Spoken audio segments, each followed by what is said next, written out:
ইংল্যান্ডের ব্রিস্টল শহরের এক সাধারণ দম্পতি লেসলি ও জন ব্রাউন।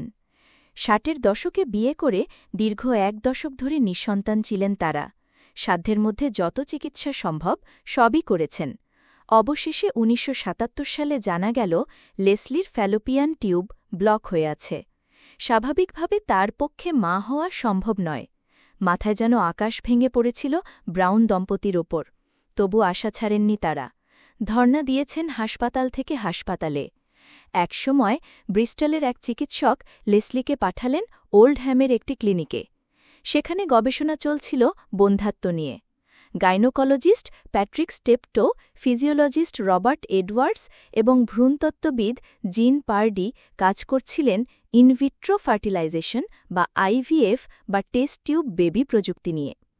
১৯৬৮ থেকে ১৯৭৭ সাল পর্যন্ত শতাধিক ভ্রূণ প্রতিস্থাপনের চেষ্টা করেছেন তারা। একবারও সফল হননি, কিন্তু হাল ছাড়েননি। ১৯৭৭ সালের বড়দিনের আগে লেসলি ব্রাউন হাতে পেলেন এক চিঠি।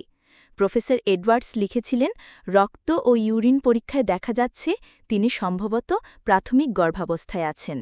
সঙ্গে সতর্কবার্তা যেন কোনো ঝুঁকিপূর্ণ কাজ না করেন।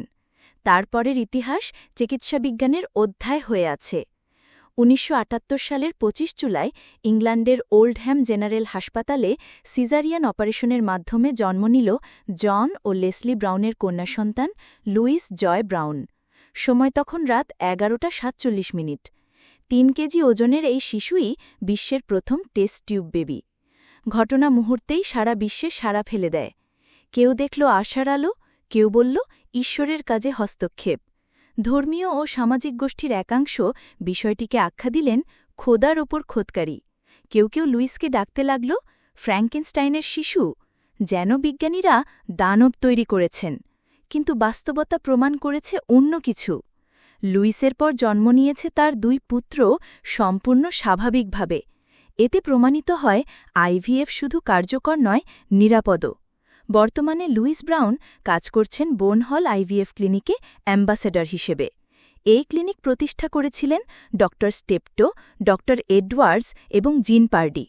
২০১৫ সালে তিনি প্রকাশ করেছেন আত্মজীবনী my life as the world's first test tube baby. আর ২০২৪ সালে তার জন্মের গল্প নিয়ে নেটফ্লিক্স মুক্তি দিয়েছে জয় নামের একটি সিনেমা। লুইস ব্রাউনের জন্মের পর থেকে এখন পর্যন্ত বিশ্বজুড়ে আইভিএফ পদ্ধতিতে জন্মেছে প্রায় ১,২০,০০,০০০ শিশু।